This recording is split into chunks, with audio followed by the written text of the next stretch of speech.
Yes, thank you very much, Martin, for the introduction.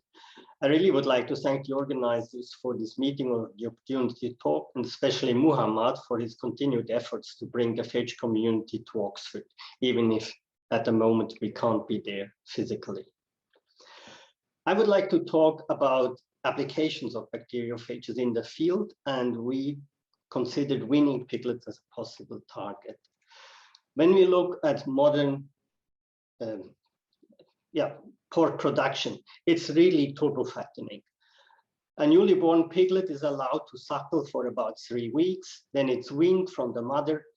The food is changed from milk to solid food, and then we have a fattening. Within less than half a year, we have a 120 kilo pig to be slaughtered. For that to function, so to gain weight so fast, the microbiome of such a pig really needs to be very good.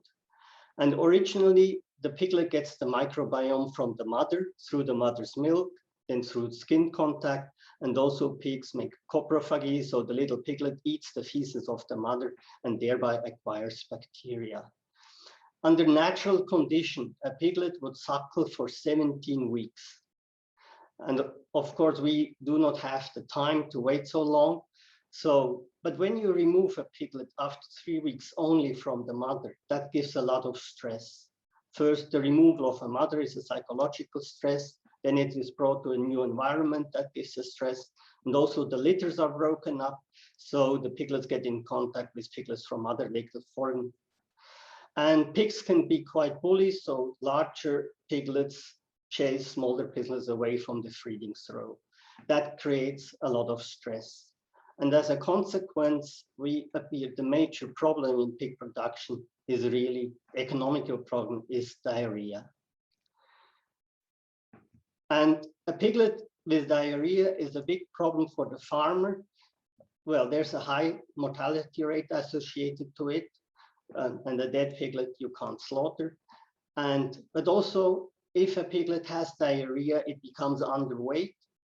And an underweight piglet really doesn't catch up anymore. So you don't reach the desired 120 kilogram slaughter weight. So stress alone cannot be the reason for diarrhea. But when we look what can cause diarrhea in piglets, it's quite a wide variety. We find viral causes, a lot of bacteria, and also parasites. And you don't have to have one of them, so it can be a combination of all of them. And the question really is, how can we have a piglet without diarrhea? But also these pathogens, they're not a unique reason for diarrhea. So you find some of the pathogen or several also in healthy piglets. And so there seem to be different factors than pathogens and stress alone. Now, if we look how these different agents are actually identified, we find for some of them, there's the classical strategy culturing bacteria. For some, there are biochemical methods. For some, there's a PCR identified to detect the genes that code for the toxins. The problem with this is that it is all time-consuming and costly. So you need somebody who collects the sample and sends it to a laboratory that actually can make those tests. And before you have the results, it comes back. And very often, this is simply not done. When a vet comes to a shed, he looks at the dropping, and if he sees diarrhea, diagnosing grade 4 or higher on this Waltham screen, then he has to act. He cannot wait for any analysis. And the actions the vets at the moment take is they prescribe an antibiotic. And if you ask them, well, you have eukaryotic pathogens causing diarrhea, you have viruses causing diarrhea, you might not know if your antibiotic actually works. Then the vets say, from our experience in the field, it is mainly E. coli, E-tech that causes the worst diarrhea. When we look at E-tech, compare it to other pathogenic E. coli, they seem to form a very separated group with no big interactions with other pathogens like Shiga toxin producing any other enteroaggregative E. coli. And when we look at the toxins they produce, they make either a heat stable or a heat labile enterotoxin. Both cause diarrhea by poisoning the mucosal wall of the intestine. Many of the strains have a fimbria that allows them to attach to the mucosa of the intestine, and they have a segregation system which efficiently secretes the toxin from the bacterial cell to the outside. And so you have a high concentration outside poisoning the intestine. And all of this leads to diarrhea. But when we see these traits, they're all plasmid encoded. And so this means we can transfer them very readily in a population of E. coli and also transfer them to other bacteria. So this identification is not very stable. Now, what we wanted to do is decide, okay, maybe it would be a good idea to develop a phage cocktail specific against ETEC and see if we can improve the situation with diarrhea in a shed. For that, we were looking for a shed that actually has a problem with diarrhea. But commercial pigs, these are not really intended to make scientific experiments. And so we had to have some minimal requirements. And what that was is that we could separate compartments within the shed with a different water line, so we actually could make an experiment in the control. And we also wanted to have the piglets from a single source, hoping that we have a more or less stable microbiome in them, which we could tackle. And we also had to have a dosing system present, so we could actually apply our bacteriophage product.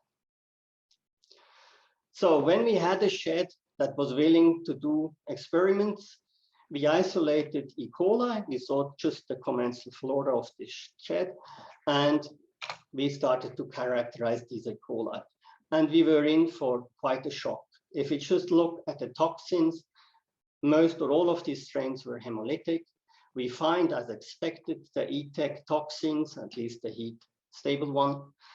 But the strains also, or many of them, carry ESBL, so ascended spectrum beta-lactamase resistance to penicillin-like antibiotics.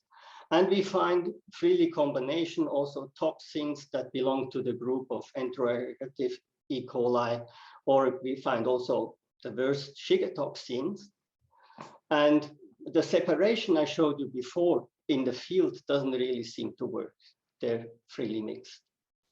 And it gets even worse when we looked at those strains and looked at the antibiotic resistance markers. We find that all of them were very multi-drug resistant. And so it's really a question, if you apply an antibiotic to a piglet, why or does it still work?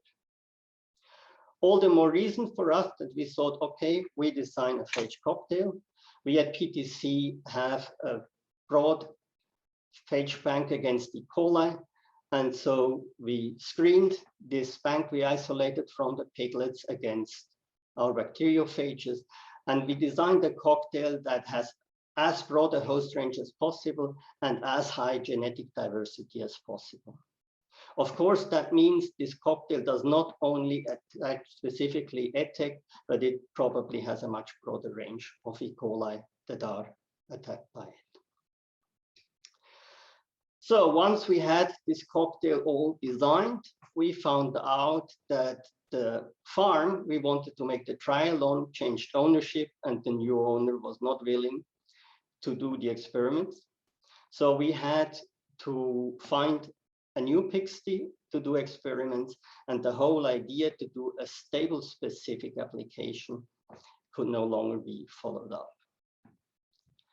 But we found a shed, and we set up the following experiment. We had freshly weaned piglets, about 3 weeks old. They were in a certain weight range. We had about 100 piglets in the experimental group, 100 piglets in the control. And we applied the phage cocktail via the water. Our goal was 5 × 10⁻⁷ phage particles per milliliter of water. Piglets in the control received formic acid. That's the standard in many pig sheds. And so we kind of compare bacteriophage application against formic acid application. The tested parameters were only few. We observed the weight gain. We observed does diarrhea occur. We observed the mortality rate, and we followed up the antibiotic use. And just the limit, we had very limited access to the shed. So we were not allowed basically to go into the shed. And there was also no typing of the cause of diarrhea. And the experimental operations were done by farm staff that sometimes can cause, and so we had no possibility to also to synchronize measurements. Nevertheless, we made such a trial, and the outcome was a bit frustrating. Well, we found we had no difference in mortality rate. That basically is good. It means we didn't poison the piglets with our phage cocktail. But we saw no effect on diarrhea. And we also, according with it, we also saw no effect on the reduction or the reduced use of antibiotics. The only thing we observed was an increased weight gain. And we found that especially for underweight piglets. And I tried to show that in an experiment. Here, we kind of compare all piglets. And we see over time the weight increase, but there is a very tiny difference between the experiment and the control. There is about 400 gram on average difference between the treated piglets and the control piglets. Well, for the farmers, 400 gram more for every piglet, that would already be quite a good thing, but we thought that is not so significant. But when we analyzed the data a bit further and just look at the underweight piglets, so those that were below 5 kilo at the start of the experiment, we actually notice that they gain weight much faster than in the control. At the end, the difference is about 1.9 kilo between control and experiment. And that really means that piglets that were at a disadvantage in the beginning actually catch up a bit. And for the farmer, that was a very, very positive result, to have 2 kilos more for every pig. And especially this catching up was important for him, because he says a piglet that caught up in weight can actually reach the desired slaughter weight. And finally, what he also observed is that the herd, or in the compartment, the animals, they grew closer together. So they were more homogeneous, and that led to much less fighting between the piglets. And that was for the farmer also a very positive result. So the farmer at the end said he would use this product at any time the moment we have a product license for it. For us as scientists, it was not so successful. Oh, sorry, I forgot one thing. We didn't do that once, and so said, okay, that is a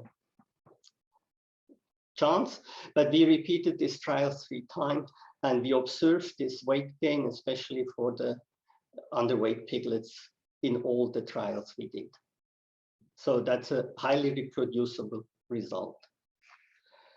But coming back for us, we have a lot of questions which at the moment we cannot answer. What was wrong? Why we didn't see any effect on the diarrhea? For example, was the specificity of our cocktail wrong? We questioned that because the way we designed it, we really have a very broad range effect.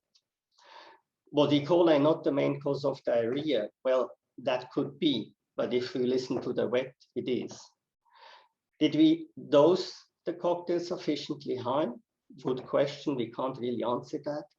Or do the phages reach the intestine? Here we have some data that they actually do, but still it's a question if they worked it.